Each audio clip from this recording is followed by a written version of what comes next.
Hello student, তোমরা যারা ক্যালকাটা ইউনিভার্সিটির আন্ডারে সেমিস্টার 4-এর ছাত্রছাত্রী আছো এবং তোমাদের এইসি বাংলা অর্থাৎ কম্পালসারি বাংলা সাবজেক্টটা আছে, তোমাদের জন্য আজকের ক্লাসটা খুবই গুরুত্বপূর্ণ। তোমাদের এই আগস্ট মাসের 12 তারিখে এইসি বাংলা অর্থাৎ কম্পালসারি বাংলা সাবজেক্টের পরীক্ষা আছে। আজকের ক্লাসে তোমাদের রবীন্দ্রনাথ ঠাকুরের ছুটি গল্প থেকে মোস্ট ইম্পর্টেন্ট এমসিকিউ প্রশ্নোত্তর নিয়ে আলোচনা করব, যেখান থেকে তোমরা কমন অবশ্যই পাবে। এবারে এই যে ছুটি গল্পে কতজন চরিত্র আছে জানো? প্রথম তো ছুটি গল্পে যে মূল চরিত্র সেটা হচ্ছে ফটিক। ঠিক আছে, সে গ্রামের ছেলে, পরবর্তীকালে শহরে যাবে এবং ফটিকের ভাইয়ের নাম ছিল কি বলতো? ফটিকের ভাইয়ের নাম ছিল মাখনলাল। ফটিকের ভাইয়ের নাম ছিল মাখনলাল এবং ফটিকের মামা বিশম্বরবাবু এবং তার মা ছিল, ফটিকের মা ছিল এবং ফটিকের মামি ছিল। এই কটা চরিত্র প্রধানত এই গল্পের মধ্যে তোমরা পাচ্ছ। এবার এখান থেকে গুরুত্বপূর্ণ প্রশ্নগুলো দেখে নাও এবং এই প্রশ্নগুলোর মধ্যে আবার যেগুলো অধিক গুরুত্বপূর্ণ সেগুলো এরম স্টার দিয়ে চিহ্নিত করা আছে যাতে তোমাদের বুঝতে সুবিধা হয়। এবং এগুলো আমি এসএকিউ আকারে লিখেছি যাতে তোমরা খুব সংক্ষেপে বুঝে নিতে পারো। এর আগে তোমাদের আমি দুটো এসএকিউ আকারে দিয়েছি, এর আগের দুটো গল্প, একটা হচ্ছে পোস্টমাস্টার আর একটা হচ্ছে জীবিত মৃত। আজকে আমি ছুটিটা দিচ্ছি। প্রথম প্রশ্ন, ছুটি গল্পটি রবীন্দ্রনাথ ঠাকুরের কোন গল্পের অন্তর্গত? ছুটি গল্পটি রবীন্দ্রনাথ ঠাকুরের প্রথম খণ্ড গল্প গ্রন্থের অন্তর্গত। ছুটি গল্পে বালকদের সর্দারের নাম কি ছিল? ফটিক। ছুটি গল্পে ফটিকের পদবী ছিল চক্রবর্তী, অর্থাৎ ফটিক চক্রবর্তী। নদীর ধারে প্রকাণ্ড শালকাঠ, যে শালকাঠ কেন পড়েছিল? সেটা হচ্ছে মাস্তুল হবে বলে, জাহাজের মাস্তুল হবে বলে সেটা হচ্ছে পড়েছিল। প্রকাণ্ড শালকাঠ কোথায় পড়েছিল? নদীর ধারে পড়েছিল। কাঠের মালিকের মনোভাব সম্পর্কে বালকেরা কি উপলব্ধি করেছিল? তার মালিকের বিস্ময়, বিরক্তি ও অসুবিধা উপলব্ধি করেছিল। ফটিকের কনিষ্ঠ ভাই, আমি প্রথমেই বললাম তোমাদের ছোট ভাইয়ের নাম হচ্ছে মাখনলাল। ফটিক কোথায় বসে কাছের গোড়া চিবোচ্ছিল? দেখো, অর্ধ নিমগ্ন নৌকার গলুইয়ের ওপর বসে। তারপরে বিদেশি নৌকা থেকে নামা লোকটির চেহারা কেমন ছিল? অর্ধবয়সী, কাঁচা গোঁফ এবং পাকা চুল। তারপরে আছে ফটিকের বাড়িতে ডেকে নিয়ে যেতে কে এসেছিল? বাগদি এসেছিল ফটিককে বাড়িতে নিয়ে যেতে। বাগদি কেন ডাকতে এসেছিল? ফটিকের মা তাকে ডাকছিল সেই কারণে। বাঘা কিভাবে ফটিককে নিয়ে গিয়েছিল? আরকোলা করে। ঠিক আছে, তারপরে ফটিকের মা কোথায় মেরেছিল? পিঠে মেরেছিল।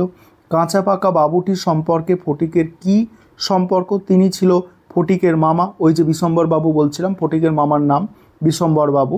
আর মামার বাড়িতে যাওয়ার সময় ফটিক মাখনকে কি দিয়ে গিয়েছিল? ছিপ, সব কিছু, ঘুড়ি লাটাই সবই দিয়ে গেছে। ঠিক আছে, ফটিকের বয়স কত? 13 বছর। পরের প্রশ্ন উত্তর নিয়ে আলোচনা করব, তার আগে একটা বিষয় তোমাদের বলে নিই। তোমাদের জন্য এইসি বাংলা অর্থাৎ কম্পালসারি বাংলা সাবজেক্টের স্টাডি মেটেরিয়াল তৈরি করা হয়েছে। তোমরা যদি কেউ স্টাডি মেটেরিয়াল পারচেস করতে ইচ্ছুক থাকো, স্ক্রিনে একটা নম্বর দেখতে পাচ্ছ নিচের দিকে, এই নম্বরে যোগাযোগ করে স্টাডি মেটেরিয়াল পারচেস করতে পারো। পরের প্রশ্ন, 13-14 বছর বয়সে ছেলেদের বলা হতো কেন? কারণ তারা শোভন নয়, স্নেহ উদ্বেগ করে না, কাজেও লাগে না, সেই কারণে তাদের বলা হতো।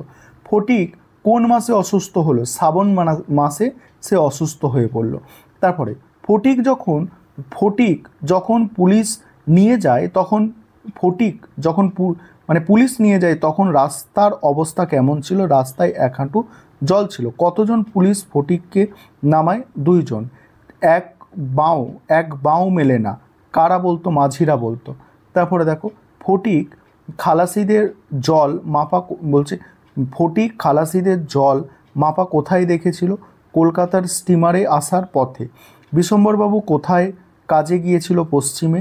তারপরে কি আছে দেখো, ফটিকের মামার কটি ছেলে ছিল? 3টি ছেলে ছিল। মাখন কেমন গুঁড়ির ওপরে বসছিল? গম্ভীরভাবে বসছিল।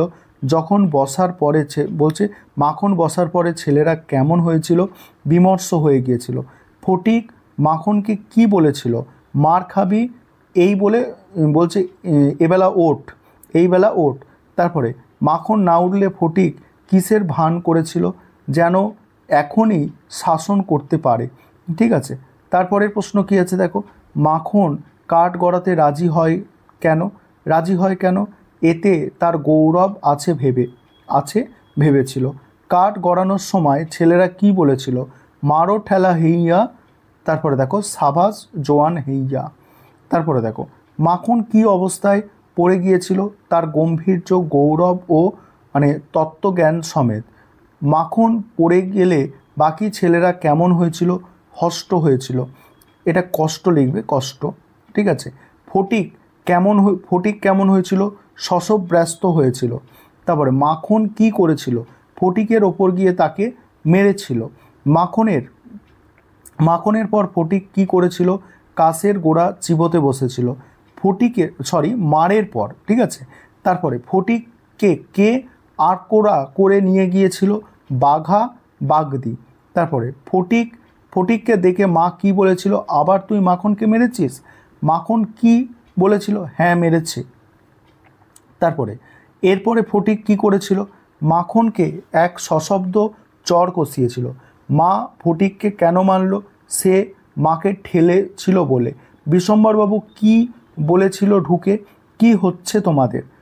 তারপরে দেখি, ফটিকের মা কি করেছিল? তাকে দেখে আনন্দ অনুভূতি হয়ে প্রণাম করেছিল। বিশম্বরবাবু কোথায় কাজে গিয়েছিল? পশ্চিম দিকে। তারপরে তিনি কতদিন পরে ফিরেছিল? বহু বছর পরে ফিরেছিল। ফটিককে কেন নিয়ে যেতে চাইল? ফটিকের পড়াশোনা ও মানসিক উন্নতির জন্য। ফটিকের মা কেন ফটিককে বিদায় করতে রাজি হয়েছিল? ফটিকের দুরন্ত পড়ার কারণে, দুর্ঘটনার আশঙ্কায়। ঠিক আছে, এখানে বলছে ফটিকের মা কেন ফটিককে বিদায় করতে রাজি হয়েছিলেন, না লিখবে। ঠিক আছে। তারপরের প্রশ্ন কি আছে, কলকাতায় ফটিক কার সঙ্গে প্রথম আলাপ করলো? মামির সঙ্গে। মামির মতে 13-14 বছরের ছেলের মতো পৃথিবীতে আর কি নেই? বালাই নেই। ঠিক আছে। তারপরের প্রশ্ন, বই হারালে মামি কি বলেছিল? বেশ করেছে, আমি তোমাকে মাসের মধ্যে 5 বার করে বই কিনে দিতে পারিনি। এটা গল্পের লাইন তুলে দেওয়া হয়েছে। ঠিক আছে। এই ছিল তোমাদের গুরুত্বপূর্ণ 50টি প্রশ্ন উত্তর। এগুলো তোমরা দেখো এবং আমি খুব তাড়াতাড়ি তোমাদের আরও গুরুত্বপূর্ণ প্রশ্ন উত্তর দেওয়ার চেষ্টা করব, যাতে